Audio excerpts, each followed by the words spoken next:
Hay una historia muy famosa del escritor americano Mark Twain llamada El príncipe y el pobre. En la historia, un príncipe invita a un mendigo pobre a su castillo, y solo para divertirse, los dos intercambian su ropa. Desgraciadamente para el príncipe, es confundido con el mendigo y lo echan del castillo. El mendigo, por otro lado, confundido con el príncipe, se queda en el castillo y vive una vida de príncipe. Ahora, en esta historia, los dos, el príncipe y el pobre, se sorprendieron cuando las personas confundieron sus identidades. Si el príncipe hubiera sabido que lo echarían del castillo, nunca habría estado de acuerdo en cambiar la ropa con el mendigo. Perder tanto poder y privilegio por algo tan sencillo como intercambiarse la ropa por simple diversión jamás hubiera valido la pena. En algunos aspectos, la situación en Colosas durante el primer siglo era similar a la historia del príncipe y el pobre. Los cristianos en Colosas eran motivados a participar en rituales paganos de adoración. Así que Pablo les escribió para recordarles las tremendas riquezas y realeza que habían disfrutado en Cristo y para advertirles de no cambiar esas bendiciones por los deficientes beneficios que pretendía ofrecerles la idolatría. Esta es la segunda lección de nuestra serie Epístolas de Pablo en prisión, y hemos titulado esta lección Pablo y los Colosenses. En esta lección estudiaremos la carta canónica de Pablo a los Colosenses. Como veremos, en esta carta Pablo respondió fuertemente a las enseñanzas heréticas que introdujeron la veneración de seres espirituales menores en el culto cristiano. Nuestro estudio de Pablo y los Colosenses se dividirá en tres partes. Primero, analizaremos el trasfondo de la carta de Pablo a los Colosenses. Segundo, investigaremos la estructura y contenido de su carta a los Colosenses. Y tercero, nos enfocaremos en la aplicación moderna de esta carta. Vayamos primero al trasfondo de la carta de Pablo a los Colosenses.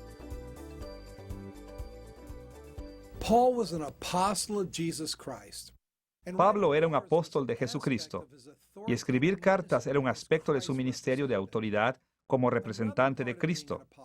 Otra parte de ser un apóstol era pastorear iglesias e individuos. Por lo que las cartas de Pablo no eran solo colecciones de enseñanza autoritaria. Más bien, estas eran personales y pastorales, motivadas por el amor y dedicadas a las iglesias y las personas a quienes él escribía. Las cartas de Pablo también eran ocasionales, es decir, fueron escritas para tocar puntos específicos en tiempos y lugares determinados. Así, conforme estudiemos la carta de Pablo a los Colosenses, es importante que sepamos algo sobre lo que incitó a Pablo a escribir. Nos tenemos que hacer preguntas como: ¿qué problemas enfrentaban los colosenses? ¿Qué motivó a Pablo para escribirles? Analizaremos el trasfondo de la carta de Pablo a los Colosenses desde dos ángulos. Primero, mencionaremos algunos detalles de sus relaciones con la iglesia colosense en general y con los individuos dentro de la iglesia. Y segundo, investigaremos algunos de los problemas en Colosas que le interesaban a Pablo. Veamos primero las relaciones de Pablo con los colosenses. Pablo no tenía el mismo tipo de relación con cada cristiano colosense. Así que nos enfocaremos primero en su relación con la iglesia en general y después en su relación con personas específicas. Veamos primero su relación con la iglesia en Colosas. La ciudad de Colosas estaba en la provincia romana de Asia, en una región llamada Frigia. Se encontraba en el valle del Licus, un poco al este de la ciudad de Laodicea, que era más grande y más popular. Colosas era relativamente pequeña, y por las normas políticas y económicas de esos días, realmente era la ciudad menos importante para recibir cualquiera de las cartas canónicas de Pablo. De hecho, Pablo nunca había visitado la iglesia en Colosas, pero aún así se preocupaba por ellos profundamente. Escuche sus palabras en Colosenses capítulo 2, versículo 1. Porque quiero que sepáis cuán gran lucha sostengo por vosotros y por los que están en la Odisea, y por todos los que nunca han visto mi rostro. Ahora, Pablo había pasado por Frigia durante su segundo y tercer viaje misionero, pero por alguna razón no había visitado la iglesia colosense. Posiblemente él había estado allí antes de que se estableciera la iglesia en Colosas, o quizás había estado en la ciudad, pero no había tenido la oportunidad de visitar la iglesia. También es posible que incluso nunca hubiera visitado la ciudad de Colosas. Cualquiera que fuera el caso, Pablo no conocía personalmente a la mayoría de estos creyentes. No obstante, podemos aprender algunas cosas sobre la relación de Pablo con los colosenses de los detalles en la carta de Pablo a ellos, así como de su carta a Filemón, quien vivió en Colosas. En primer lugar, leemos que Pablo tenía una relación indirecta con los colosenses por medio de representantes como sus amigos colosenses Epafras, Filemón y Onésimo y su mensajero Tíquico. Segundo, aunque no se conocían cara a cara, Pablo y los colosenses mantuvieron correspondencia entre sí. Por ejemplo, Epafras le trajo información de los colosenses a Pablo, y Pablo envió por lo menos una carta a la iglesia en Colosas, conocida como la Epístola a los Colosenses del Nuevo Testamento. Tercero, Pablo y los colosenses se ministraron entre sí. Por ejemplo, además de sufrir en prisión por causa de su nombre, Pablo oró específicamente por los colosenses. Como lo escribió en Colosenses capítulo 1, versículo 9. Por lo cual, también nosotros, desde el día que lo oímos, no cesamos de orar por vosotros y de pedir que seáis llenos del conocimiento de su voluntad en toda sabiduría e inteligencia espiritual. Pablo oraba con regularidad específicamente por los colosenses, pidiendo bendiciones para ellos que él sabía que necesitaban.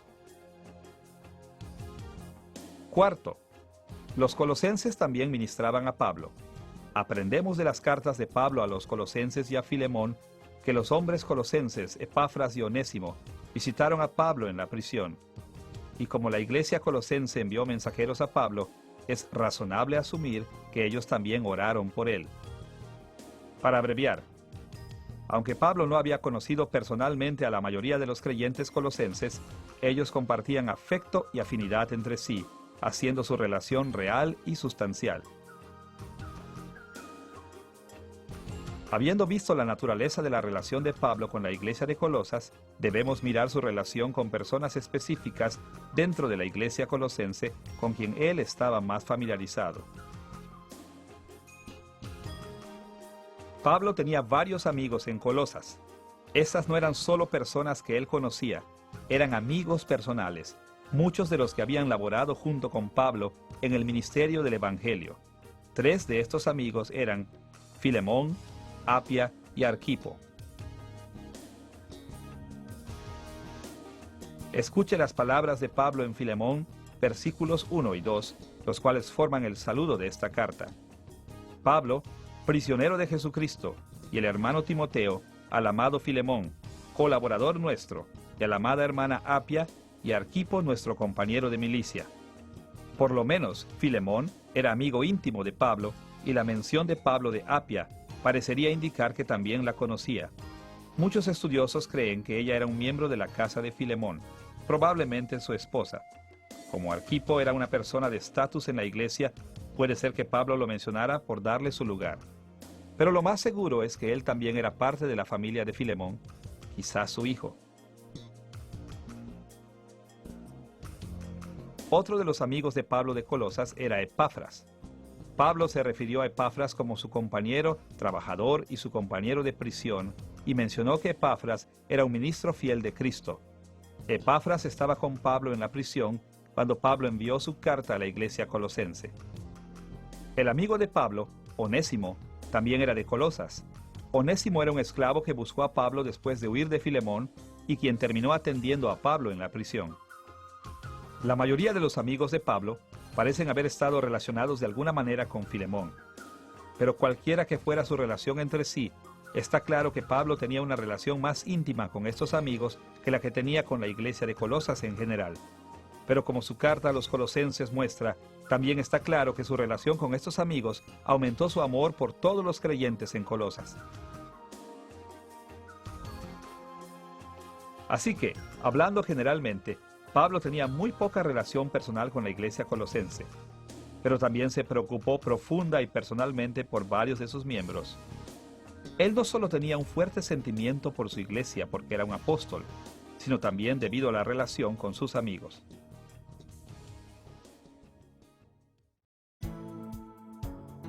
Habiendo analizado la relación de Pablo con los colosenses en general y con determinadas personas colosenses en particular, estamos listos para investigar los problemas en Colosas.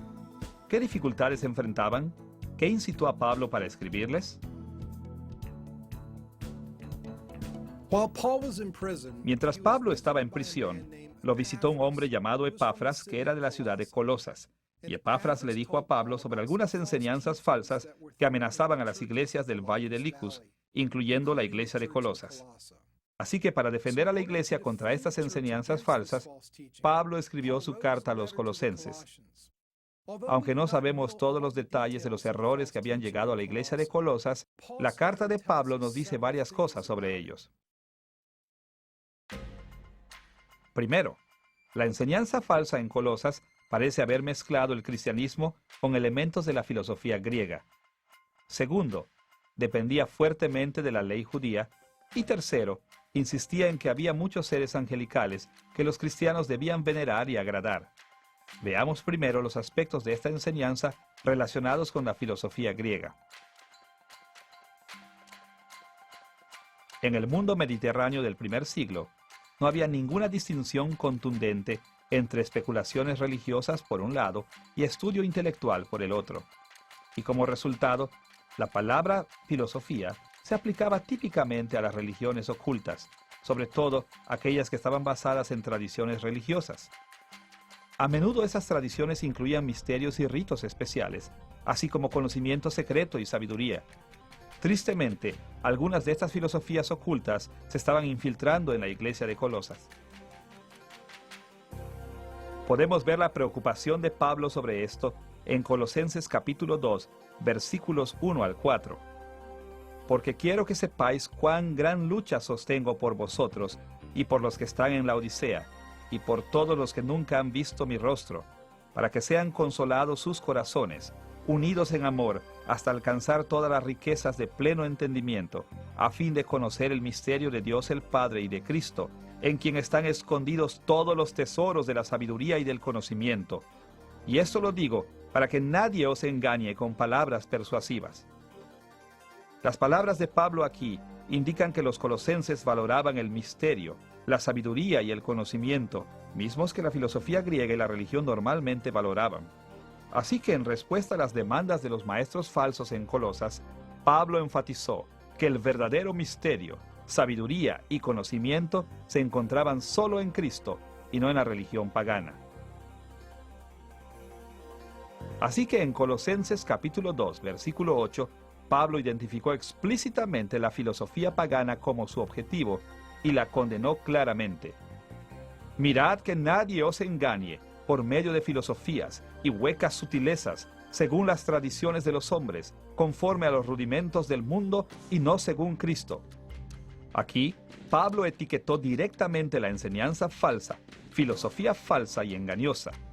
Como hemos visto, en el uso griego típico, la palabra filosofía se refería a las especulaciones religiosas basadas en tradiciones, no al estudio completamente intelectual o racional.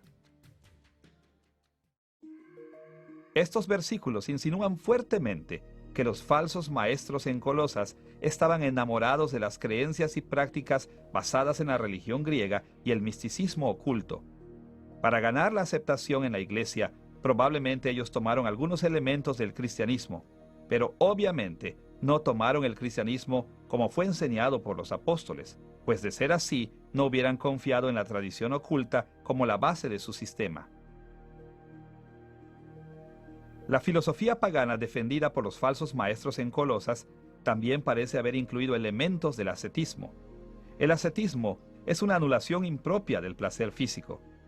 Está a menudo arraigado a la idea equivocada de que el placer es inmoral, incluso a veces llega hasta estar en favor de castigarse a sí mismo con el dolor físico. Pablo denunció tal ascetismo en Colosenses capítulo 2, versículos 20 al 23.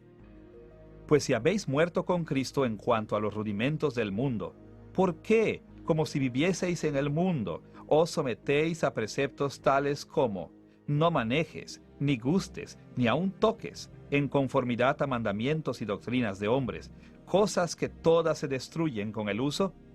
Tales cosas tienen a la verdad cierta reputación de sabiduría en culto voluntario, en humildad y en duro trato del cuerpo, pero no tienen valor alguno contra los apetitos de la carne. Pablo se opuso a las prácticas ascéticas en Colosas por lo menos por dos razones. Primero, su ascetismo estaba basado en los principios básicos del mundo. Como veremos después en esta lección, este lenguaje se refiere a seres espirituales y poderes angelicales. Segundo, no tenía ningún valor contra el pecado, por lo tanto, no proveía ningún beneficio. En resumen, entonces, los falsos maestros en Colosas intentaron mezclar las enseñanzas de la Iglesia con tradiciones griegas que supuestamente traerían sabiduría y fortalecerían a los creyentes contra la tentación. Pero en realidad, la sabiduría que ellos ofrecían era falsa, sus prácticas no tenían valor y sus enseñanzas negaban la supremacía de Cristo. Además de promover la filosofía griega, los falsos maestros en Colosas introdujeron muchas prácticas basadas en la ley judía.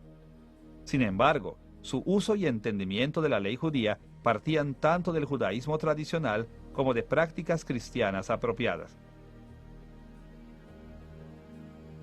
Como hemos visto en otras lecciones, Pablo respetó la ley mosaica y estaba dispuesto a aceptar y participar en muchas prácticas judías tradicionales por causa del Evangelio. Así, si los falsos maestros en Colosas hubieran empleado la ley de una manera válida, Pablo no habría criticado el uso de esta. Sus críticas indican que los falsos maestros estaban usando enseñanzas judías y prácticas de manera incorrecta.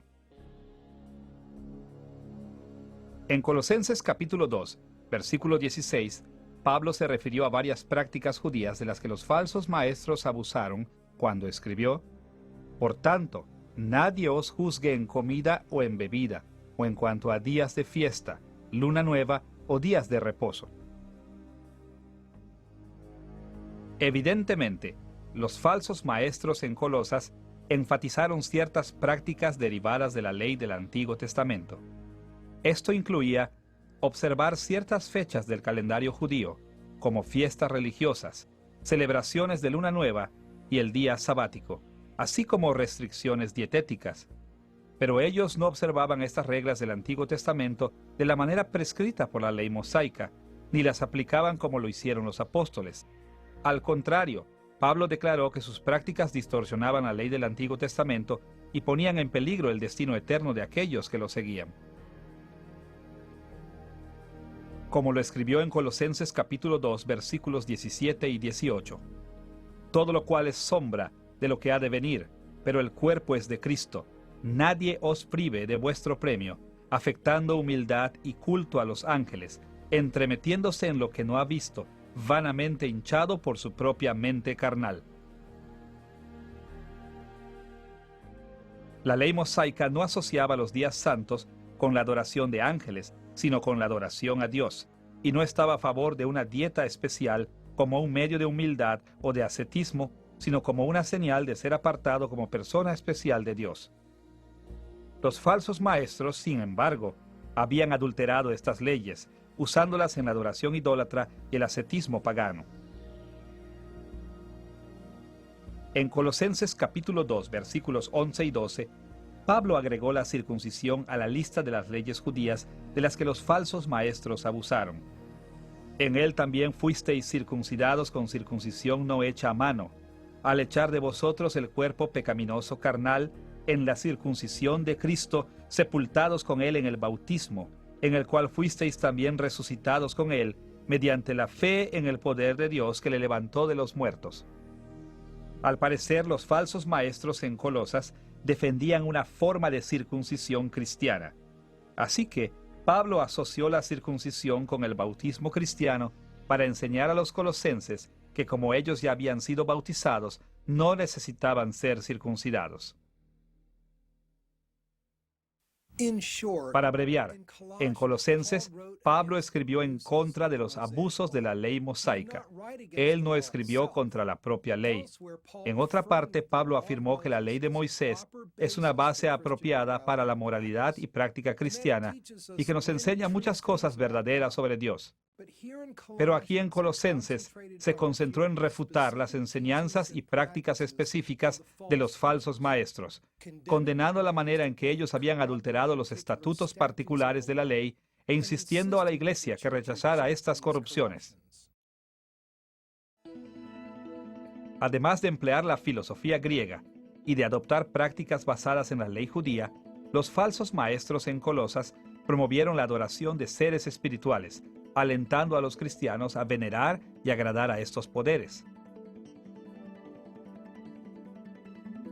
Es evidente, por lo menos de tres maneras, que la iglesia colosense cortejaba la adoración de poderes espirituales. Primero, Pablo escribió sobre la adoración de los ángeles. Segundo, tocó el punto de gobernantes y autoridades. Y tercero, trató sobre problemas relacionados con los principios básicos de este mundo. Debemos comenzar viendo su mención sobre la adoración de ángeles. Según la Biblia, los ángeles son siervos de Dios y siempre han jugado un papel en la creación.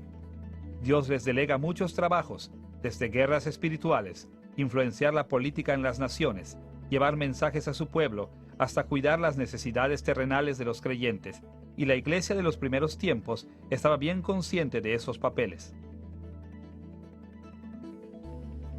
Como leemos en Hebreos capítulo 1, versículo 14, ¿no son todos espíritus ministradores, enviados para servicio a favor de los que serán herederos de la salvación? Los ángeles realmente son espíritus ministradores, y es importante reconocer su trabajo. Pero según los falsos maestros en Colosas, los ángeles eran mucho más que ministros. Ellos tenían poderes cósmicos, oráculos que revelaban las enseñanzas misteriosas a aquellos que realizaran sus cultos de ritos y los adoraran. Pablo condenó estas prácticas directamente en Colosenses capítulo 2, versículo 18, donde escribió: «Nadie os prive de vuestro premio, afectando humildad y culto a los ángeles, entremetiéndose en lo que no ha visto, vanamente hinchado por su propia mente carnal». Los falsos maestros decían haber recibido visiones de los ángeles y sobre estas bases animaban a otros cristianos a que hicieran los rituales apropiados para que ellos pudieran recibir visiones similares. Y quizás los falsos maestros realmente habían experimentado visiones, aunque éstas habrían sido de demonios, no de los ángeles santos de Dios.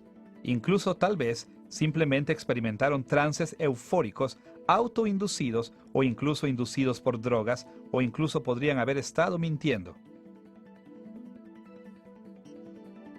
Cualquiera que fuera el caso, este punto de vista exagerado del poder e influencia de los ángeles no era raro en el mundo antiguo. Algunos maestros judíos sostenían ideas comparables sobre los ángeles y algunas filosofías griegas enseñaban cosas similares sobre sus oráculos y poderes astrales. Tristemente, la familiaridad de esas ideas probablemente hacían que las enseñanzas falsas sonaran razonables a los cristianos colosenses, permitiendo que estas doctrinas falsas ganaran terreno en la iglesia colosense.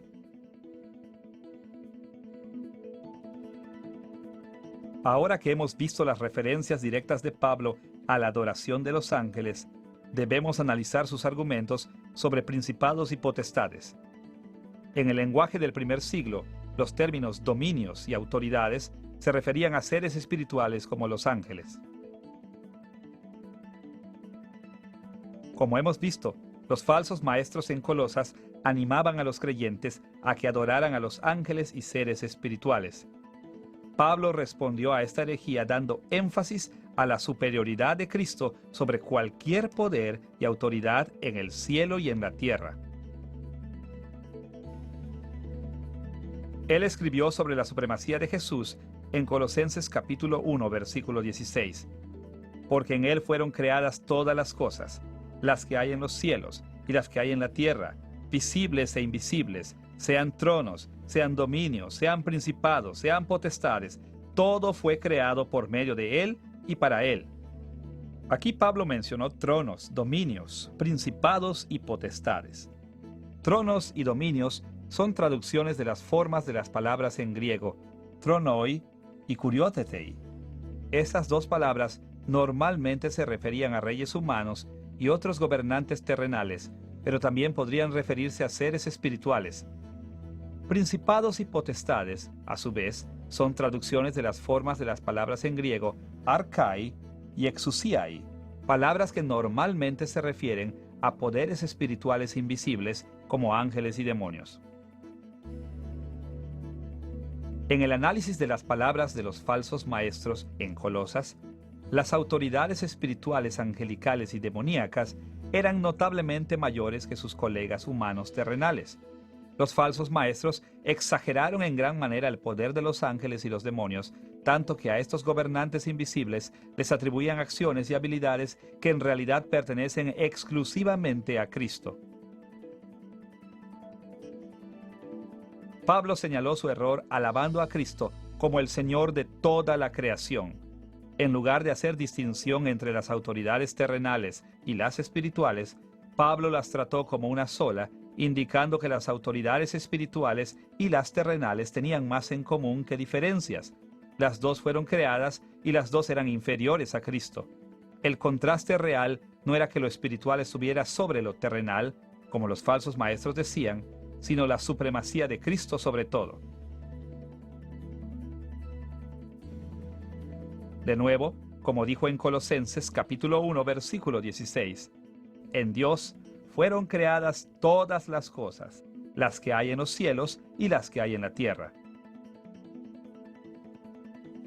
Pablo continuó diciendo que las fuerzas espirituales y Cristo estaban en conflicto directo. Los falsos maestros pensaban que adorar a Cristo era equivalente a adorar a las autoridades espirituales. Pero Pablo indicó que independientemente de cómo los maestros falsos concibieron a los seres espirituales que adoraban, la verdad era que solo los demonios permiten ser adorados. Los ángeles santos de Dios no toman parte alguna en tal idolatría y Cristo no permite la adoración de sus enemigos.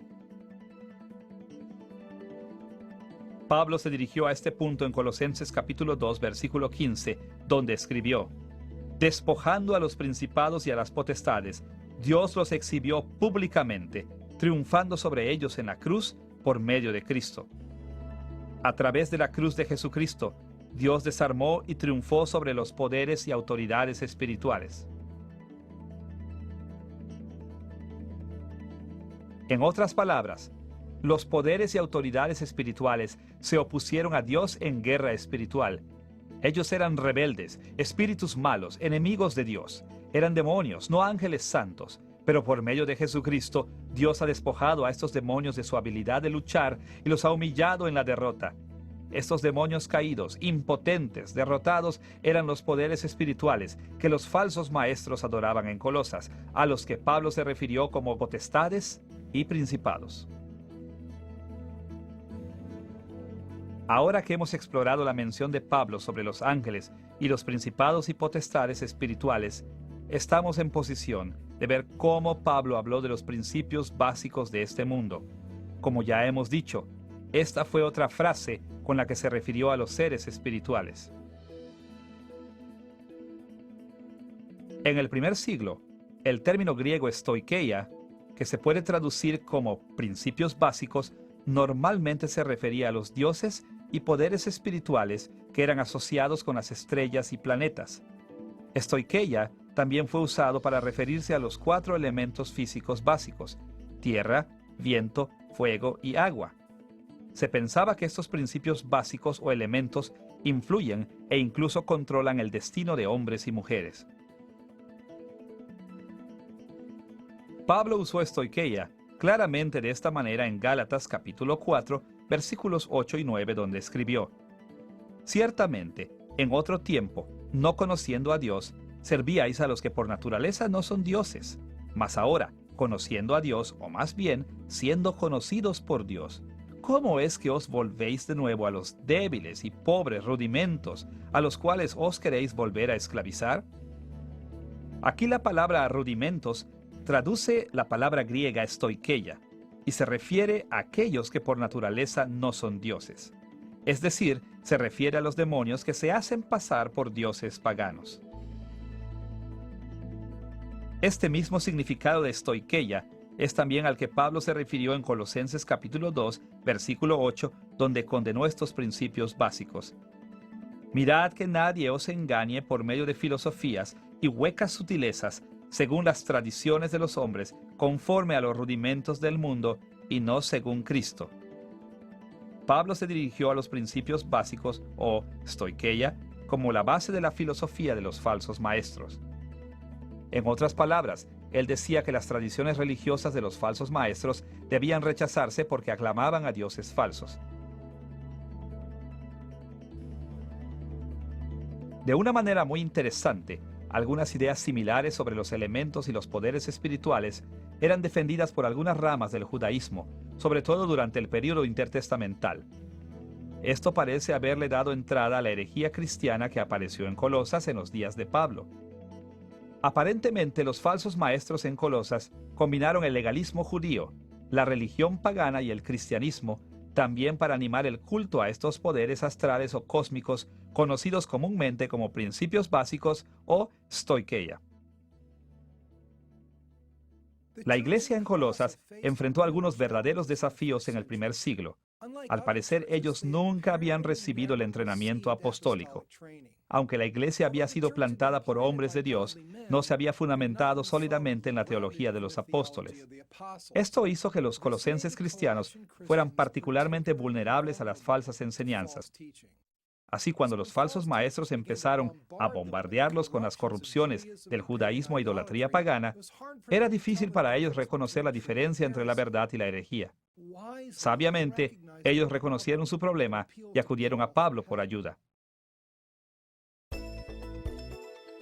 Ahora que hemos estudiado el trasfondo de la carta de Pablo a la iglesia colosense, debemos pasar a nuestro segundo tema, la estructura y contenido de la carta de Pablo a los colosenses.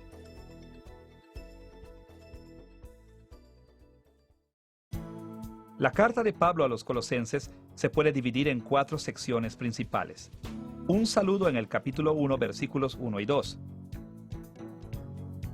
Los estímulos de acción de gracias e intercesión en el capítulo 1, versículos 3 al 14. La estructura principal que trata de la supremacía del cristianismo en el capítulo 1, versículo 15 al capítulo 4, versículo 6. Y las salutaciones finales en el capítulo 4, versículos 7 al 18. El saludo, en el capítulo 1, versículos 1 y 2, identifica al apóstol Pablo como el autor autorizado de esta carta y menciona que la carta también viene del discípulo de Pablo, Timoteo. Está claro que Pablo es el principal autor porque solo él firmó la carta. También está incluido en el saludo una bendición corta que funciona como un saludo. Los estímulos de acción de gracias e intercesión, encontrados en el capítulo 1, versículos 3 al 14, presentan informes sobre la iglesia colosense que Pablo recibió de Epafras. Epafras era el ministro que fundó la iglesia en Colosas. Usted recordará que también pasó algún tiempo con Pablo durante su encarcelamiento. Mientras visitaba a Pablo, Epafras le informó al apóstol de la fe y amor de los creyentes colosenses. Así, los dos hombres pasaron mucho tiempo en oración por la iglesia colosense. Así que cuando Pablo les escribió, les dijo de lo mucho que le agradecía a Dios continuamente por su fe y su salvación. Y les dijo que siempre oraba para que el Señor los bendijera, sobre todo dándoles discernimiento espiritual y fortaleciéndolos para hacer buenas obras. En la parte del cierre de Colosenses, en la sección de las salutaciones finales en el capítulo 4, versículos 7 al 18, Pablo envió saludos a los colosenses de parte de muchas personas que estuvieron con él en la prisión. El cierre indica que Pablo envió esta carta a los colosenses pensando en el cuidado de Tíquico y Onésimo. Tíquico entregó la carta a los efesios y Onésimo entregó la carta a Filemón. Esto parece indicar que las 3 cartas, Colosenses, Efesios y Filemón, fueron escritas y entregadas más o menos al mismo tiempo.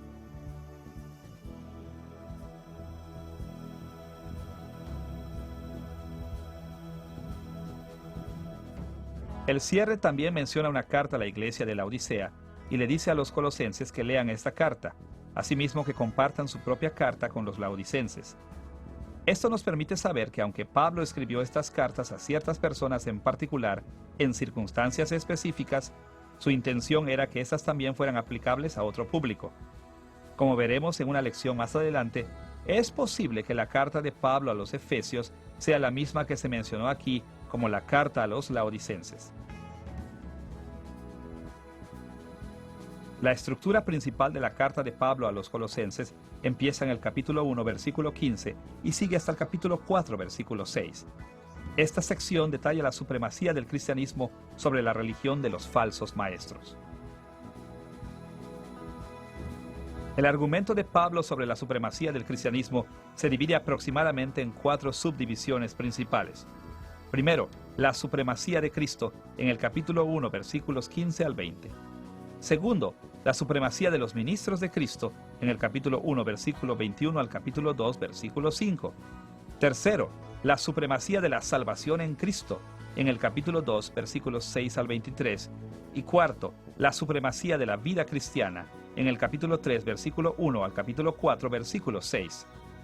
Estudiaremos brevemente cada una de estas secciones, empezando con la primera sección que se enfoca en la supremacía del propio Cristo.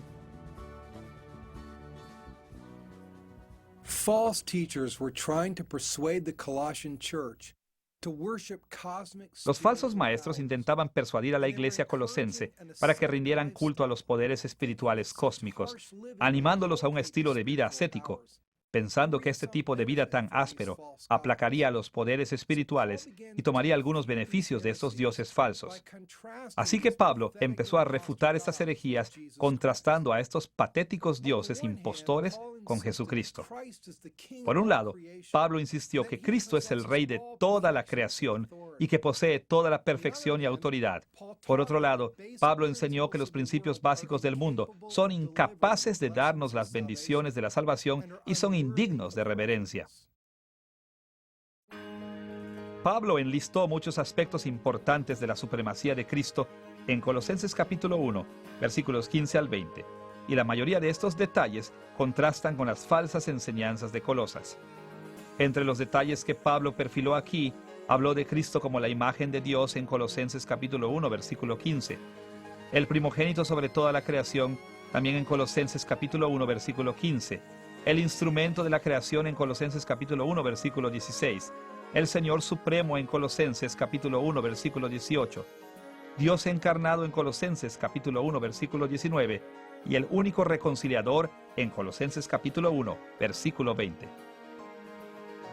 Pablo comenzó diciendo que Cristo es la imagen del Dios invisible. Esta descripción puso a Cristo en gran contraste con los dioses de los falsos maestros. Escuche cómo Pablo describió a Jesús en Colosenses capítulo 1, versículos 15 al 16. Cristo es la imagen del Dios invisible, el primogénito de toda creación, porque en Él fueron creadas todas las cosas, las que hay en los cielos y las que hay en la tierra, visibles e invisibles, sean tronos, sean dominios, sean principados, sean potestades, todo fue creado por medio de Él y para Él.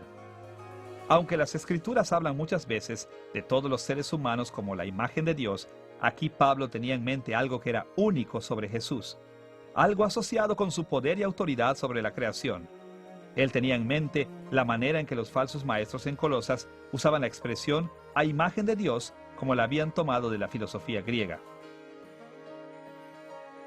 Por lo menos, en algunas de las filosofías griegas de los días de Pablo, se pensaba que el mismo universo era la imagen de Dios, queriendo decir que era la mayor revelación de Dios y que uno podría obtener conocimiento y sabiduría por medio de su revelación.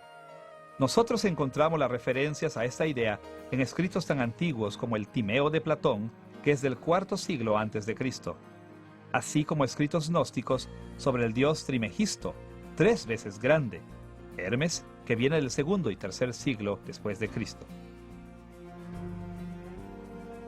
Así que, considerando que los falsos maestros veían a los planetas y elementos como la imagen de Dios, Pablo señaló a Cristo como la imagen de Dios.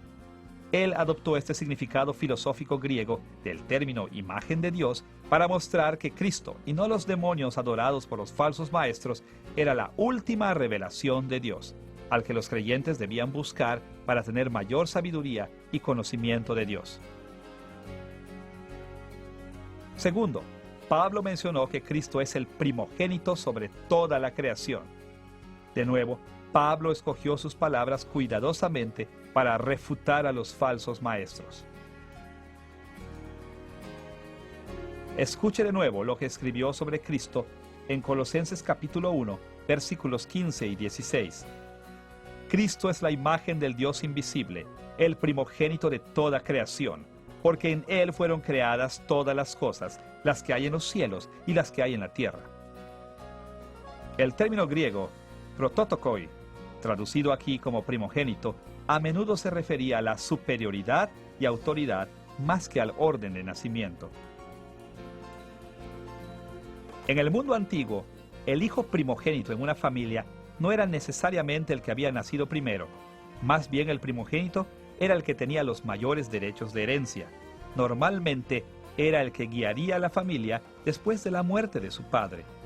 Por ejemplo, el niño varón más grande de edad era considerado el primogénito, aun cuando tuviera hermanas más grandes. Y más allá de esto, un niño varón más joven podría volverse el primogénito si el hijo mayor era degradado de su posición por alguna razón. Ahora, debemos señalar que algunos cultos bastante prominentes habían malentendido este término de primogénito, indicando que Cristo de hecho había nacido antes de que el mundo fuera creado.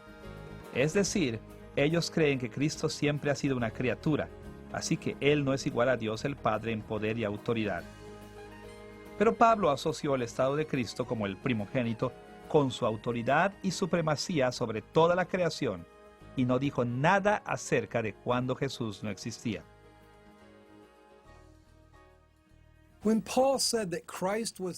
Cuando Pablo dijo que Cristo era el primogénito sobre toda la creación, él quiso decir que Cristo era el que poseía la primogenitura del Padre, no que Cristo nació o fue creado antes que todos los demás. Él no quiso decir que Cristo era parte de la creación, sino que Cristo era el Señor de la creación. Expresándose de esta manera, Pablo dejó claro que los dioses falsos de los falsos maestros no tenían ningún poder o autoridad para dar ninguna bendición a nadie. Cristo, y solo Cristo, fue el primogénito, el que heredó todas las bendiciones de Dios y el único que podría darlas a otros. Tercero, Pablo dijo que Cristo fue el instrumento de la creación en el que Dios creó el universo. El misticismo judío a menudo atribuía papeles prominentes a los ángeles de la creación, papeles que la Biblia atribuye a Dios y a Cristo, pero no a los ángeles. Y en la filosofía griega, normalmente se asignaban papeles similares a los elementos y otros poderes astrales. Pero Pablo insistió en que Cristo era el único instrumento de la creación y que estos otros poderes eran inferiores a él y estaban sujetos a él. Escuche lo que escribió en Colosenses capítulo 1, versículo 16. En él Dios creó todo lo que hay en el cielo y en la tierra, tanto lo visible como lo invisible, así como los seres espirituales que tienen dominio, autoridad y poder. Todo fue creado por medio de él y para él. Como ya hemos visto, las palabras principados y potestades se refieren a los poderes espirituales, como los demonios adorados por los falsos maestros, y según Pablo, estos principados y potestades están todos sujetos a Cristo. La prioridad de Cristo como el instrumento de la creación lo hace por mucho superior a todo cuanto hay en la creación. Cuarto, Cristo es el Señor Supremo, porque Dios lo usó como el instrumento de la creación y lo puso como cabeza sobre la iglesia. Escuche las palabras de Pablo en Colosenses capítulo 1, versículo 18. Y Cristo es la cabeza del cuerpo que es la iglesia, Él que es el principio, el primogénito de entre los muertos, para que en todo tenga la preeminencia. Pablo dejó claro que a Cristo se le ha dado un estatus especial en la iglesia y entre los muertos, para tener así la supremacía. Quinto, Pablo explicó que Cristo es Dios encarnado. esta notable declaración supera cualquier demanda hecha sobre los ya nombrados principados y potestades del paganismo griego y misticismo judío. Escuche las palabras de Pablo en Colosenses capítulo 1, versículo 19.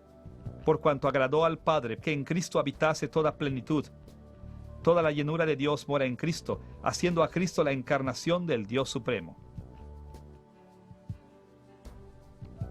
Los principados y potestades, adorados por los falsos maestros en Colosas, eran seres espirituales menores. Aunque a veces eran llamados dioses por la filosofía griega, generalmente no se reconocían como deidades supremas. En contraste, toda la llenura de Dios mora en Jesucristo. Esto significa que Cristo es la encarnación del Dios que creó el universo, al que toda criatura debe obedecer como Señor. Esto hace a Cristo por mucho superior a los seres espirituales menores adorados por los falsos maestros. Finalmente, Pablo habló de Cristo como el único reconciliador entre Dios y el hombre. Pablo explicó este hecho sobre Cristo en Colosenses capítulo 1, versículos 19 y 20.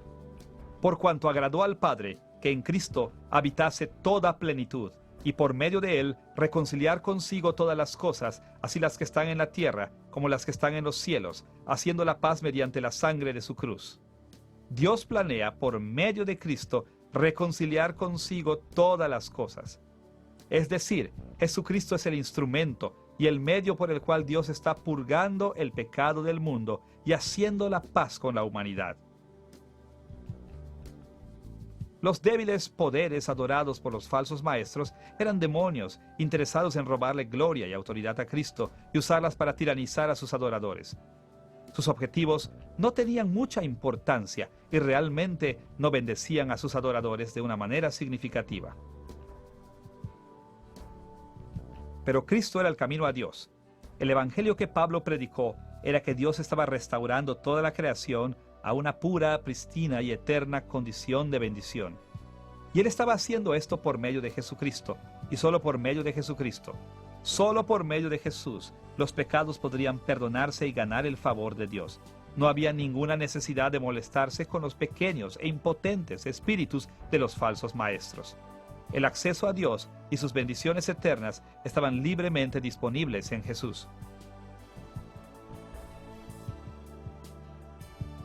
Por lo menos en estas 6 formas, Cristo como la imagen de Dios, el primogénito sobre toda la creación, el instrumento de la creación, el Señor supremo, Dios encarnado y el único reconciliador, Cristo es superior a todos estos dioses adorados por los falsos maestros en Colosas. Después de demostrar la supremacía de Cristo sobre los poderes espirituales, Pablo afirmó la supremacía de los ministros de Cristo. Esta parte de su argumento aparece en Colosenses capítulo 1, versículo 21 al capítulo 2, versículo 5. Pablo argumentaba que debido a que Cristo era superior a los dioses falsos, los ministros de Cristo eran superiores a los que servían a los dioses falsos. El argumento de Pablo consistió en 5 ideas principales. La reconciliación cumplida por medio del Evangelio cristiano, la cual mencionó en Colosenses capítulo 1, versículos 21 al 23, y en el capítulo 2, versículo 5. El propio altruismo de Pablo en Colosenses, capítulo 1, versículo 24. La comisión divina de Pablo en Colosenses capítulo 1, versículo 25. La revelación superior dada por el Evangelio en Colosenses capítulo 1, versículos 25 al 28 y en el capítulo 2, versículos 2 al 4. Y el fortalecimiento de los ministros de Cristo que Pablo mencionó en Colosenses capítulo 1, versículo 29 al capítulo 2, versículo 1. Pablo comenzó por enfocarse en la reconciliación que los colosenses ya habían experimentado por medio del Evangelio.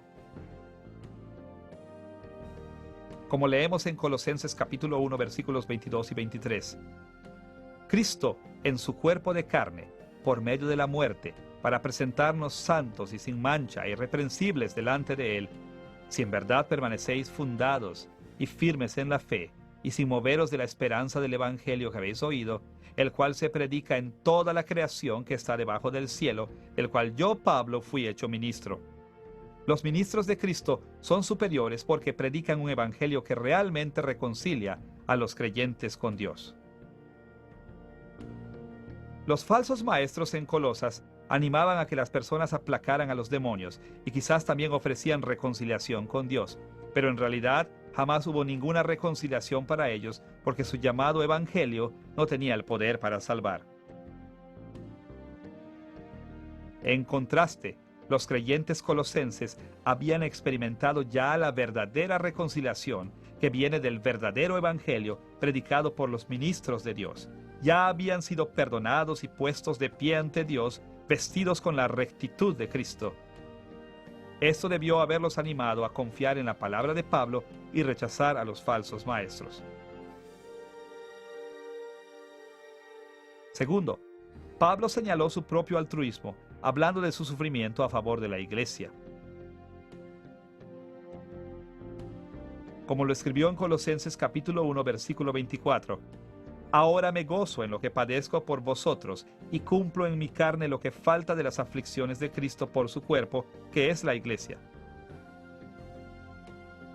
Como vimos en una lección anterior, el sufrimiento de Pablo benefició a la iglesia proporcionando un poderoso testimonio del evangelio, animando a la iglesia y completando los sufrimientos de Cristo. En contraste, los falsos maestros en Colosas no fueron encarcelados ni perseguidos. Al resaltar su disposición para sufrir por la iglesia, Pablo dejó claro que los ministros de Cristo eran más altruistas que los falsos maestros. Tercero, Pablo habló de su comisión divina. A diferencia de los falsos maestros autoelegidos en Colosas, Pablo había sido comisionado a su apostolado por el Señor mismo. Pablo describió su comisión en Colosenses capítulo 1, versículo 25, de la cual fui hecho ministro, según la administración de Dios, que me fue dada para con vosotros, para que anuncie cumplidamente la palabra de Dios. Como vemos aquí, el propio Dios llamó a Pablo a ser un apóstol. Cuando era más joven, Pablo había sido un celoso perseguidor de la iglesia. Pero entonces, el Señor Jesús, que se había levantado de entre los muertos, apareció a Pablo y lo convirtió. En ese momento, Jesús también comisionó a Pablo para ser su apóstol, dándole autoridad para hablar en el nombre de Jesús. Esto significaba que la autoridad de Pablo era muy superior a la de los falsos maestros. Pablo describió sus enseñanzas en Colosenses capítulo 2, versículo 8, donde escribió: «Mirad que nadie os engañe por medio de filosofías y huecas sutilezas, según las tradiciones de los hombres, conforme a los rudimentos del mundo y no según Cristo». Los falsos maestros se basaban en ideas que seres humanos idólatras habían inventado. A diferencia de Pablo, a ellos no se les había concedido la autoridad para hablar por Dios, ni habían sido llamados por Dios para enseñar a la iglesia. Cuarto, la revelación que Pablo había recibido era superior a toda la que los falsos maestros decían tener. Por ejemplo, escuche las palabras de Pablo en Colosenses capítulo 2, versículo 4. «Y esto lo digo, para que nadie os engañe con palabras persuasivas». Pablo describió las palabras de los falsos maestros como engañosas. En contraste, sus propias palabras revelaban la verdad, ayudando a los cristianos a alejarse de los engaños de los falsos maestros. De hecho, según Gálatas 1, versículos 15 al 18, Pablo había pasado 3 años en el desierto de Arabia y en Damasco recibiendo revelaciones de Dios. Los falsos maestros, sin embargo, confiaban en tradiciones que se habían pasado de mano en mano humana. Esto hizo que las revelaciones de Pablo superaran por mucho a las de los falsos maestros. Era muy significativo que las revelaciones de Pablo vinieran de Dios, que no eran invenciones meramente humanas como las enseñanzas de los herejes en Colosas. Pero aún más importante, que el contenido de las revelaciones de Pablo era superior a las enseñanzas falsas en Colosas. En su carta a la iglesia colosense, Pablo describió sus revelaciones como un misterio que Dios le había revelado y como tesoros de sabiduría y conocimiento. Pablo no se guardó esos tesoros para él. Eran el mismo evangelio que él predicó. Eran las verdades de reconciliación con Dios y participación en su reino, en base al sacrificio de Cristo, recibido por medio de la fe. Esta proclamación era mejor que cualquier cosa que los falsos maestros pudieran ofrecer. Quinto, Pablo escribió sobre el fortalecimiento superior de los ministros de Cristo, hablando del hecho que Dios les dio el poder a sus ministros. Pablo no trabajó con su propia fuerza. Más bien, Dios fortaleció y motivó a Pablo para trabajar y sufrir como su apóstol. El Espíritu Santo dotó a Pablo con dones asombrosos, proporcionándole las palabras y oportunidades para hablarle a la gente, así como milagros para confirmar su testimonio, de tal manera que Pablo avanzara para traer el reino de Dios a la tierra. Pablo escribió en Colosenses capítulo 1, versículo 29, para lo cual también trabajo, luchando según la potencia de Él, la cual actúa poderosamente en mí. La autoridad, las palabras y el poder de Pablo venían de Dios mismo, y los falsos maestros en Colosas no se podrían comparar. Su ministerio y su mensaje estaban desprovistos de poder y con un significado sin valor. En resumen, entonces, vemos que Pablo dio énfasis a la superioridad de los ministros de Cristo, escribiendo sobre la reconciliación cumplida por medio del Evangelio cristiano, su altruismo, su comisión divina, la revelación que habían recibido y su fortalecimiento por el Espíritu Santo.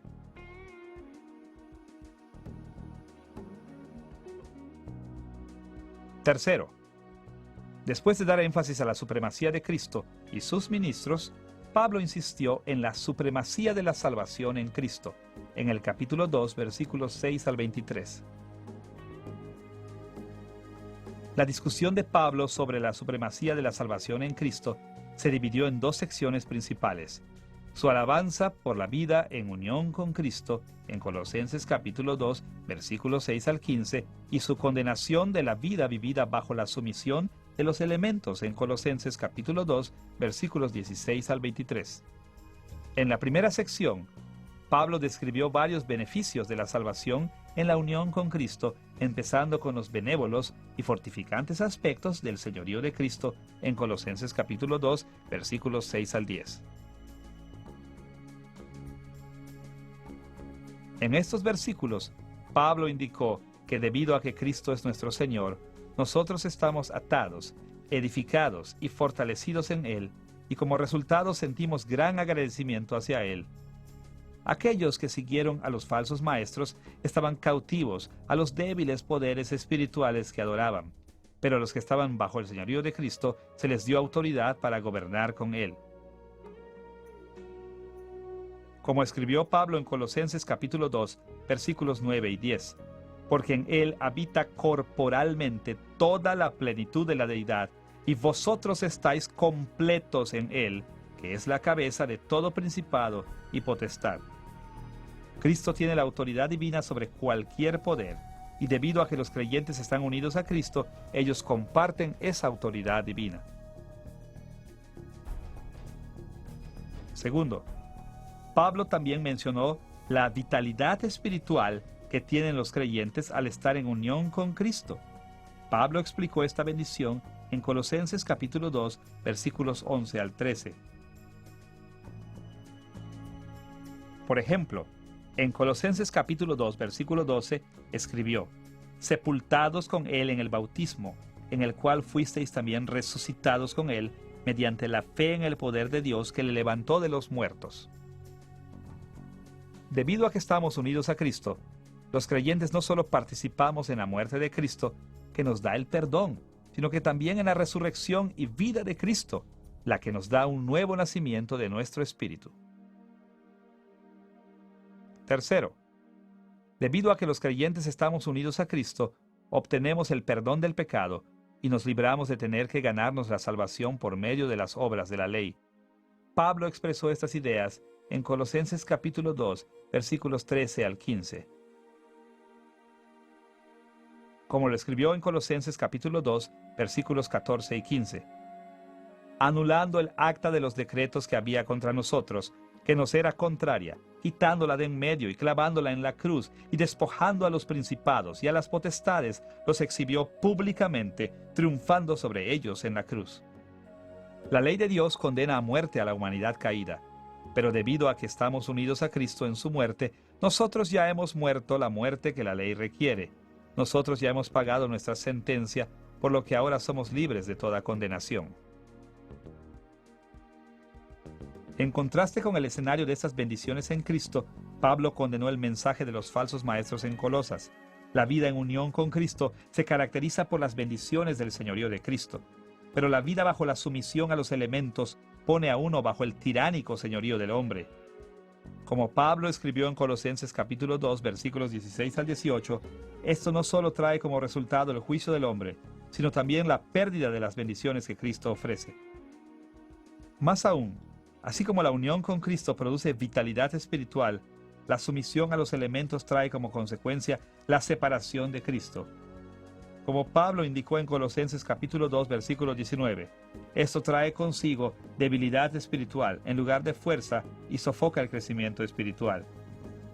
Finalmente, mientras la unión con Cristo concede el perdón y la libertad de la condenación de la ley, la sumisión a los elementos solo lleva al ascetismo.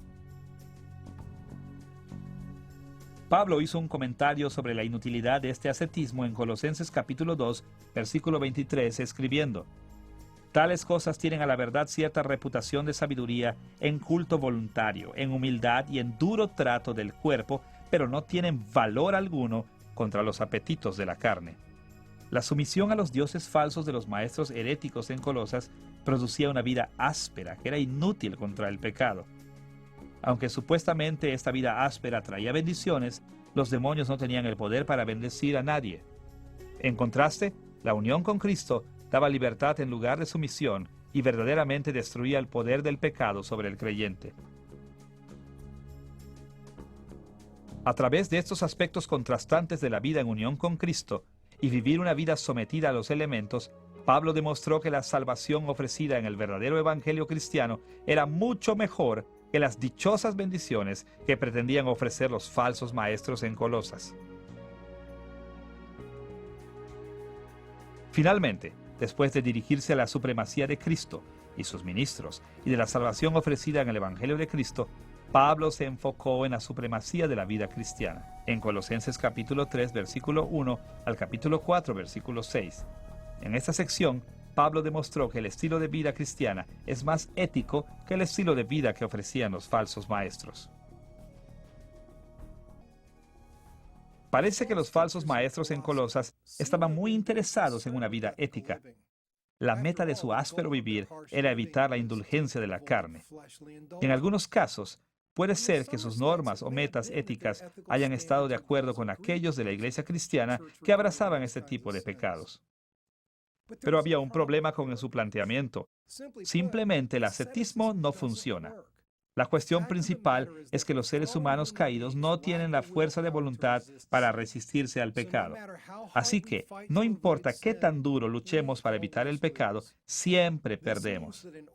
Esto significa que para vivir éticamente, para obedecer las normas éticas que Dios ha puesto para nosotros, tenemos que confiar en algo más grande y más poderoso que nosotros mismos.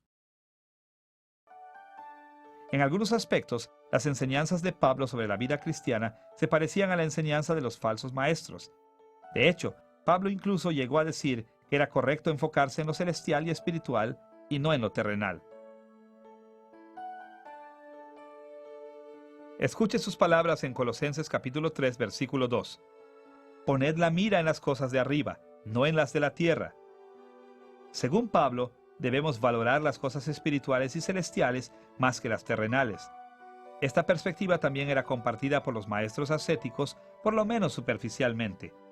También, como los maestros ascéticos, Pablo enseñó fuertemente en contra de la indulgencia de la carne.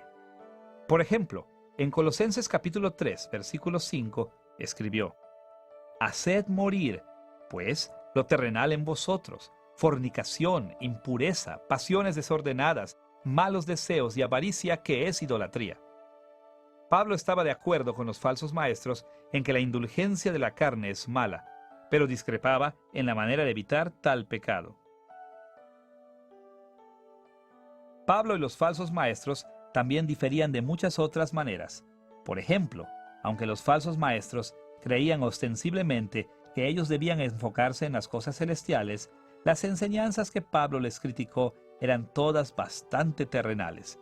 Aunque pudieran haber tenido la meta de la espiritualidad, ellos intentaban alcanzar esa meta enfocándose constantemente en cosas terrenales. En Colosenses capítulo 2, versículo 21, Pablo resumió sus enseñanzas así: no manejes, ni gustes, ni aun toques. Aunque los ascetas declaraban dirigirse hacia el reino espiritual, sus enseñanzas se enfocaban en las cosas mundanas, terrenales. Los ascetas parecen haber estado tan preocupados con sus prácticas ascéticas que no se molestaban por enfatizar ideales que fueran verdaderamente celestiales y espirituales. Aunque sus metas pudieran haber sido espirituales, todos sus esfuerzos estaban basados en cosas terrenales. Pablo, por otro lado, enseñó formas específicas en las que los creyentes podrían enfocarse y esforzarse por cosas que estuvieran orientadas espiritualmente. Él insistió que dejaran sus pecados terrenales, pero también sabía que esto era imposible desde un punto de vista de la humanidad caída. Escuche sus palabras en Colosenses capítulo 3, versículos 9 al 11. No mintáis los unos a los otros, habiéndoos despojado del viejo hombre con sus hechos, y revestido del nuevo, el cual conforme a la imagen del que lo creó, se va renovando hasta el conocimiento pleno, donde no hay griego ni judío, circuncisión ni incursión, bárbaro ni escita, siervo ni libre, sino que Cristo es el todo y en todos.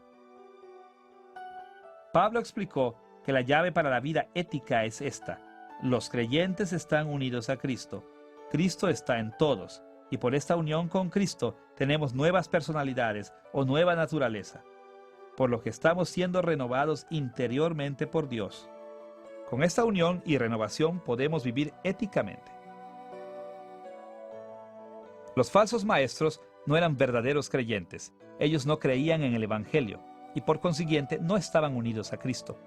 Ellos no tenían una nueva naturaleza y no estaban siendo renovados por Dios. Como resultado, todos sus esfuerzos por evitar el pecado estaban condenados al fracaso.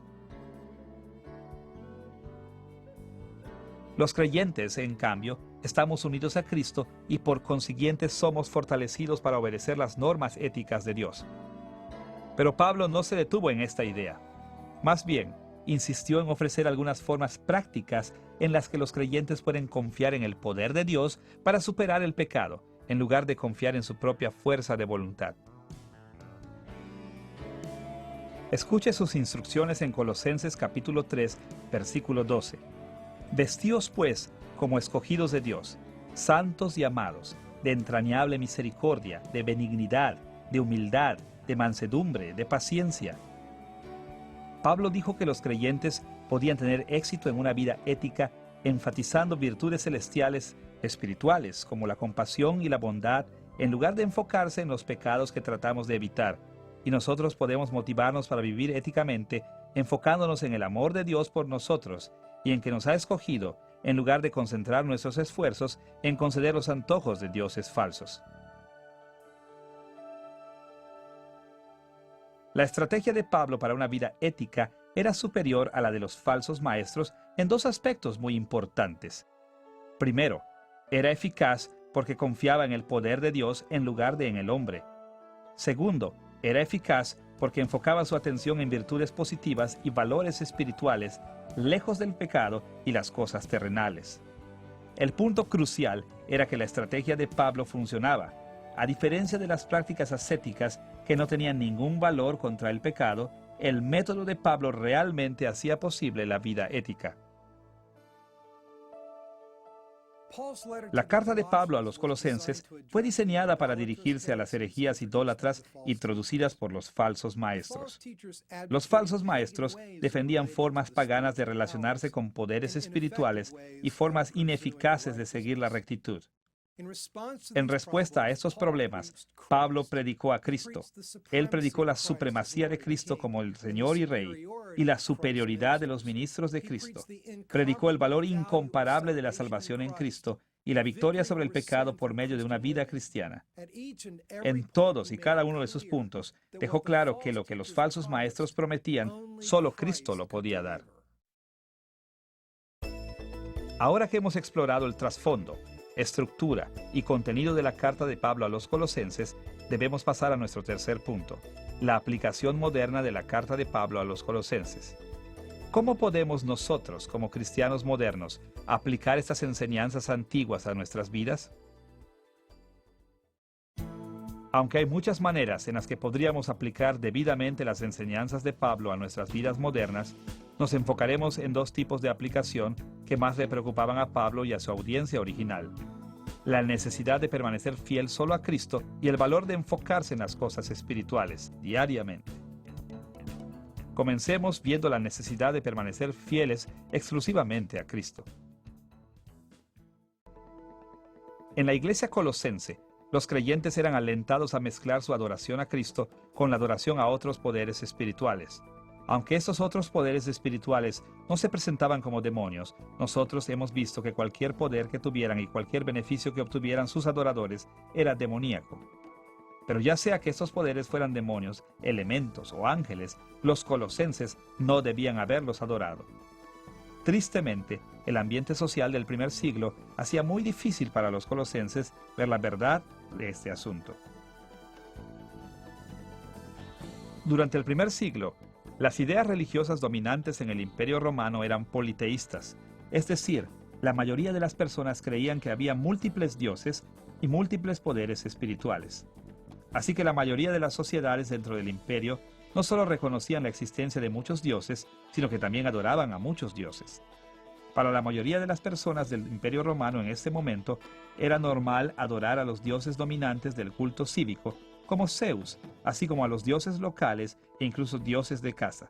Así, aunque Cristo mandó que los creyentes lo adoraran exclusivamente a Él, había una gran presión social persuadiendo a los primeros cristianos para que adoraran a otros dioses también. De hecho, cuando el Imperio Romano empezó a perseguir cristianos durante el primer siglo, fue caótico porque los cristianos se negaban a reconocer y adorar a los dioses del culto cívico. Se argumentaba que los cristianos habían encolerizado a los dioses negándose a adorarlos y que los dioses castigarían a toda la sociedad romana si los cristianos no reconsideraban. Los romanos no les exigían a los cristianos que dejaran de adorar a Cristo, solamente que también adoraran a los dioses romanos. Desde la perspectiva romana del primer siglo, uno podía adorar a muchos dioses sin tener ningún sentimiento conflictivo de obediencia. Pero Cristo exige la adoración exclusiva. Si nosotros adoramos a Cristo, no podemos adorar nada más. Por eso es que Pablo insistió en que los colosenses permanecieran firmes en su fe. Como lo escribió en Colosenses capítulo 1, versículos 21 al 23. Y a vosotros también, que erais en otro tiempo extraños y enemigos en vuestra mente, haciendo malas obras, ahora os ha reconciliado en su cuerpo de carne, por medio de la muerte, para presentaros santos y sin mancha e irreprensibles delante de Él, si en verdad permanecéis fundados y firmes en la fe, y sin moveros de la esperanza del Evangelio que habéis oído, el cual se predica en toda la creación que está debajo del cielo, del cual yo, Pablo, fui hecho ministro. Si no permanecemos fieles a Cristo, entonces demostramos que no hemos sido verdaderamente reconciliados con Dios. Y si no estamos reconciliados con Dios, entonces no compartimos la esperanza ofrecida en el Evangelio. Siendo más claros, si no permanecemos fieles a Cristo, no somos salvos. La lealtad a Cristo es de suma importancia. Tristemente, nuestro mundo moderno frecuentemente desafía nuestra lealtad a Cristo, presentando muchos dioses diferentes para que los adoremos. El politeísmo puede encontrarse en las religiones orientales como el taoísmo, una de las 3 religiones clásicas de China, el hinduismo, la religión dominante de la India, y el sintoísmo, la religión tradicional de Japón. Y en el mundo occidental, el movimiento de la nueva era ha adoptado muchos aspectos de estas religiones orientales. Más allá de esto, el mormonismo enseña que los mormones están en proceso de llegar a ser dioses. Hay también muchas religiones politeístas más pequeñas, desde religiones tribales y populares en África y Asia hasta la cienciología en Hollywood, California. La lista podría ser interminable. En otras sociedades modernas, los cristianos son presionados constantemente por el ateísmo, induciéndolos a que abandonen toda creencia en Dios y en Cristo. A menudo se ridiculiza al cristianismo como un conjunto de creencias primitivas y de la barbarie que no son avaladas por la ciencia. Muchos creyentes que no tienen los suficientes estudios de teología y ciencia son incapaces de proporcionar respuestas a estos desafíos y su fe se tambalea. En otros casos, el relativismo filosófico de la sociedad moderna la lleva a una fuerte insistencia en la tolerancia religiosa. Como resultado, cualquier declaración de exclusividad a la verdad y salvación es condenada. Pablo enseñó que la lealtad a Cristo es el único camino a la salvación. Pero cuando los cristianos modernos repetimos esta idea, a menudo se nos acusa de arrogancia e intolerancia y nos sentimos presionados por la sociedad a reconocer otras formas de encontrar las bendiciones eternas. Pero no todas las presiones vienen de fuera de la iglesia. Por ejemplo, en algunas iglesias protestantes liberales, la alabanza se ofrece ahora a la sabiduría o Sofía, quien está personificada como una deidad femenina. Otras iglesias protestantes liberales aprueban el relativismo filosófico de sus sociedades, enseñando que muchas o incluso todas las religiones son caminos válidos hacia la salvación, aun cuando éstas niegan a Cristo. Ahora que hemos visto la importancia de permanecer fieles solo a Cristo, debemos pasar a nuestro segundo tipo de aplicación moderna, el valor de enfocarse en las cosas espirituales, todos los días de nuestra vida. Aunque la atención a las cosas terrenales tiene cierto valor, nos beneficiamos mucho más cuando manejamos nuestra vida desde una perspectiva espiritual. When we come to faith in Christ, a miraculous thing happens. Cuando venimos a la fe en Cristo, sucede algo milagroso. Nuestro espíritu se renueva dentro de nosotros. Antes de venir a la fe, nosotros estamos muertos por dentro, incapaces de responder positivamente a Dios. Somos enemigos de Dios, no solo porque hemos pecado contra Él y merecemos su juicio, sino también porque lo odiamos y no nos someteremos a Él.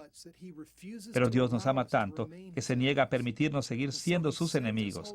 Así que Él envía al Espíritu Santo a renovar nuestro espíritu para que tengamos restauración interior y para que nos arrepintamos anhelantemente de nuestro pecado y nos sometamos a nuestro Señor. Al mismo tiempo, el Espíritu de Dios mora en nosotros, uniéndonos a Cristo y garantizando nuestras bendiciones futuras en Él. Nuestra salvación no depende de nuestras persecuciones terrenales, sino de las realidades espirituales de nuestro espíritu restaurado y nuestra unión con Cristo. Es por esto que Pablo exhortó a los colosenses a enfocarse menos en las cosas terrenales y más en las espirituales. Los teólogos a menudo describen a los que no han venido a la fe como no regenerados. En contraste, el término regenerados se aplica a aquellos que tienen fe. Estos términos identifican el estado del espíritu o alma de cada persona. Ser no regenerado es estar espiritualmente muerto, y ser regenerado es estar espiritualmente vivo. Aquellos que son no regenerados están bajo el juicio de Dios, debido al pecado. Aparte, no tienen ninguna habilidad moral, es decir, no pueden hacer cosas que Dios toma en cuenta como moralmente puras. Es más, ellos no tienen ningún deseo moral, es decir, no quieren hacer cosas que Dios toma en cuenta como moralmente puras. Abreviando, los no regenerados no son salvos, no se pueden salvar ellos solos y no quieren ser salvados por Dios. Por otro lado, aquellos que están regenerados son perdonados, porque están unidos a Cristo, quien murió por sus pecados según los requisitos de la ley de Dios. Más allá, sus espíritus renovados poseen la habilidad moral para poder obedecer a Dios, así como el deseo moral para también querer obedecer a Dios. Es difícil sobreestimar el valor del cambio espiritual que tiene lugar dentro de nosotros cuando venimos a la fe. La regeneración nos hace nuevas personas. No solo somos perdonados, también somos cambiados espiritualmente. La regeneración es el cambio espiritual que Pablo describió en Colosenses capítulo 2, versículo 13, donde escribió: Y a vosotros, estando muertos en pecados y en la incircuncisión de vuestra carne, os dio vida juntamente con él, perdonándoos todos los pecados.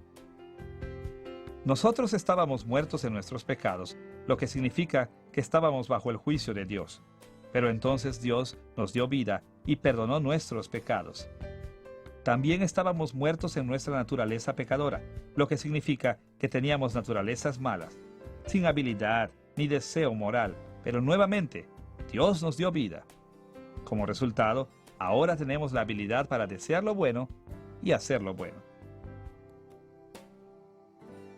Nuestros viejos espíritus no regenerados no tenían ninguna habilidad o deseo moral, pero nuestros espíritus renovados tienen habilidad y deseo moral. Cuando estábamos espiritualmente muertos, antes de que fuéramos regenerados y unidos a Cristo el Rey, habría sido inútil para nosotros enfocarnos en las cosas espirituales o las cosas del cielo, aun cuando nosotros hubiéramos querido. Pero ahora que estamos regenerados, lo más razonable para nosotros es enfocar nuestras nuevas vidas en una nueva dirección. Nuestros espíritus han sido hechos nuevos. Ahora somos personas espirituales, y lo más lógico, lo más natural y lo más benéfico para nosotros como personas espirituales es enfocarnos en nuestras vidas espirituales. Así que Pablo continúa en Colosenses capítulo 3 versículos 1 y 2, describiendo esta exhortación. Si pues habéis resucitado con Cristo, buscad las cosas de arriba, donde está Cristo sentado a la diestra de Dios. Poned la mira en las cosas de arriba, no en las de la tierra. Porque estamos sentados en el cielo con Cristo, debemos enfocar nuestras mentes en las cosas que pertenecen al cielo. Ahora estamos conscientes de la verdadera estructura de autoridad del universo. Sabemos cómo funciona el mundo y qué cosas traen las verdaderas bendiciones. Y este conocimiento debe cambiar la manera en que vivimos nuestras vidas.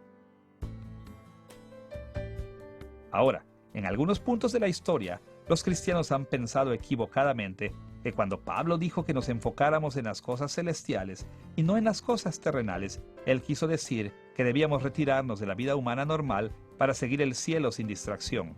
Los monjes ascéticos medievales son un buen ejemplo de esta manera de pensar. Algunos vivían como ermitaños, separados del resto de la sociedad. Algunos se resguardaban en cuevas o en lugares apartados por largos periodos de tiempo. Otros se causaban daño físico. Ellos creían seriamente que la mejor manera de crecer espiritualmente era escapando de la influencia del mundo normal, no espiritual. Pero estaban equivocados. De hecho, en algunos casos, ellos cometieron los mismos errores que habían cometido los falsos maestros en Colosas. El famoso educador Booker T. Washington, fundador de la escuela que ahora es la Universidad de Tuskegee, se acredita como el autor de este proverbio americano. Un hombre no puede detener a otro hombre en la zanja sin permanecer abajo en la zanja con él. De muchas maneras, Washington aplicó a las relaciones humanas lo que Pablo enseñó sobre la vida interna de los cristianos. Es decir, si enfocamos toda nuestra energía en suprimir nuestros deseos pecadores, seguimos enfocándonos en los deseos pecadores. Sí, eliminar el pecado es algo bueno, incluso una buena obra. Y Pablo exhortó a que los creyentes terminaran con sus pecados de la carne. Pero el punto de Pablo no era simplemente que nosotros debemos adoptar un nuevo punto de vista hacia las cosas terrenales, sino también que debemos reenfocar nuestra atención alejándola de las cosas terrenales y dirigiéndola hacia las cosas espirituales. Pero las cosas espirituales o celestiales que Pablo tenía en mente requieren nuestra participación en el mundo. Escuche sus palabras en Colosenses capítulo 3, versículos 12 al 16. Vestíos, pues, como escogidos de Dios, santos y amados, de entrañable misericordia, de benignidad, de humildad, de mansedumbre, de paciencia, soportándoos unos a otros y perdonándoos unos a otros si alguno tuviere queja contra otro. De la manera que Cristo os perdonó, así también hacedlo vosotros. Y sobre todas estas cosas, vestíos de amor, que es el vínculo perfecto, y la paz de Dios gobierne en vuestros corazones, a la que asimismo fuisteis llamados en un solo cuerpo, y sed agradecidos.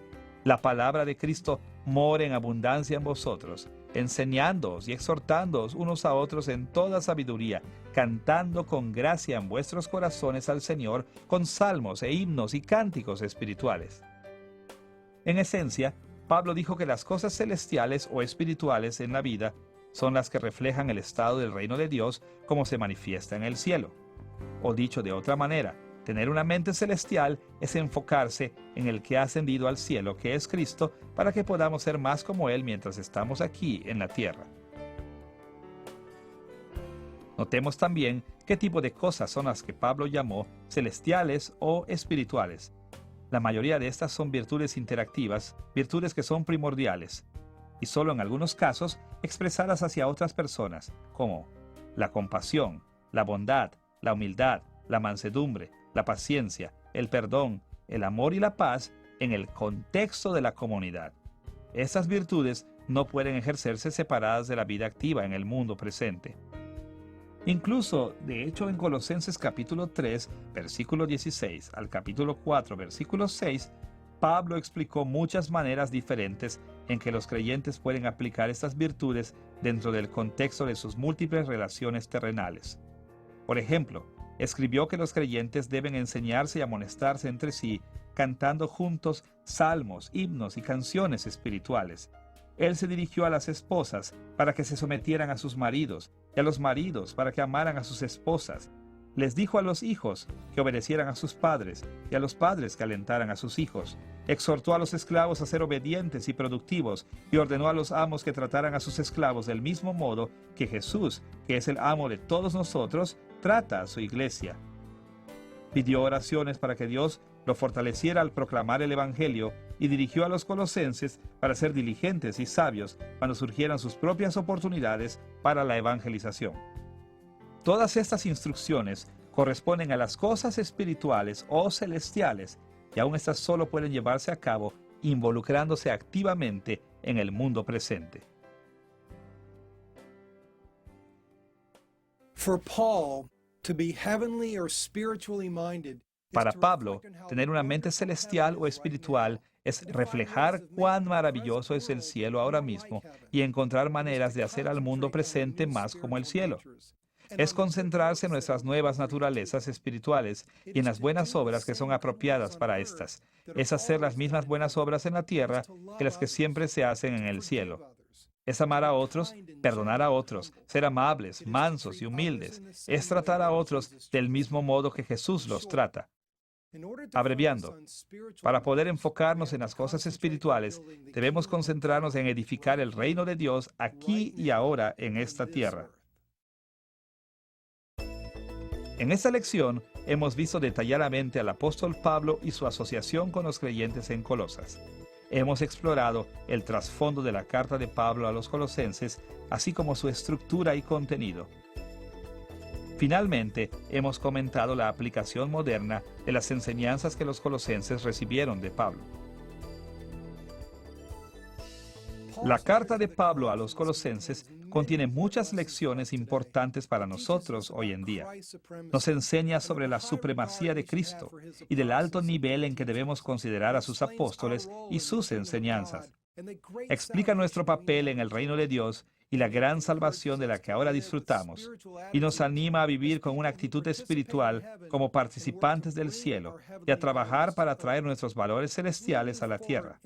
El recordar las lecciones que Pablo enseñó en esta carta nos ayudará a mantener nuestra fe y vivir como miembros productivos y bendecidos del reino de Dios.